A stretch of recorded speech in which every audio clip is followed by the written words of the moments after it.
You're standing in front of your gear rack, staring at the blank space where a magic mic should sit, and you're wondering if you're about to throw another $100 at a piece of equipment that will sit unused. It's a familiar feeling. Spend too much on a microphone that sounds great on paper but never fits your actual workflow, or settle for something that just doesn't capture the nuance you need. I get it, because I've been there more than once. Link is in the description if you want to check the product details on Amazon. When it comes to modeling microphones, the promise is simple: one device that can impersonate a whole cabinet of classic mics, give you instant pattern changes, and let you record in stereo without pulling out a second mic.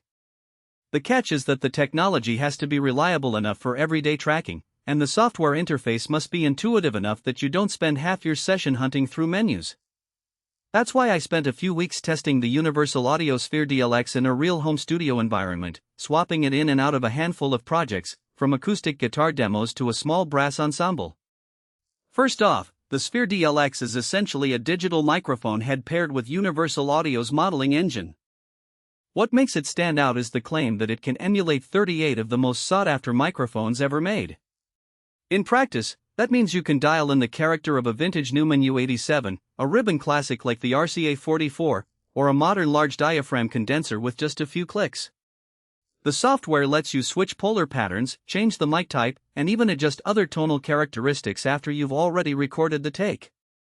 That kind of flexibility is rare outside of a fully digital workflow.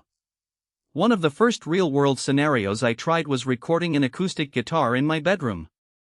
Normally, I'd set up a cardioid condenser a foot or so from the 12th fret and spend a few minutes tweaking mic distance for the right balance of warmth and attack. With the Sphere DLX, I placed the single unit about 8 inches from the sound hole, selected a modeled small diaphragm condenser, and hit record. The result was a clean, detailed capture that already had the presence of a high-end mic, and I could later switch to a modeled ribbon to add a smoother top end without re-recording. The ability to change the model after tracking saved me at least half an hour of reamping and remixing.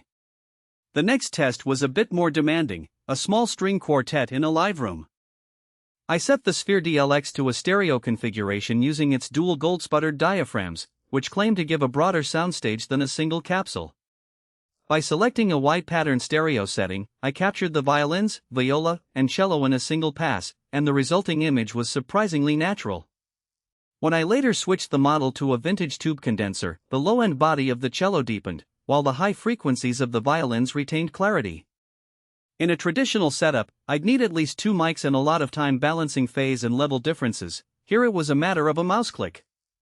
If you're a producer who frequently records a variety of instruments, guitarists, horn players, vocalists, and maybe even an occasional drum overhead, the Sphere DLX becomes a sort of Swiss Army knife.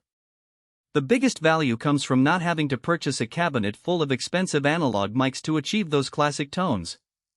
For someone with a modest budget but a desire for versatility, the cost of the DLX can actually be lower than buying 3 or 4 high-end microphones outright, especially when you factor in the savings on stands, cables, and the time spent swapping gear.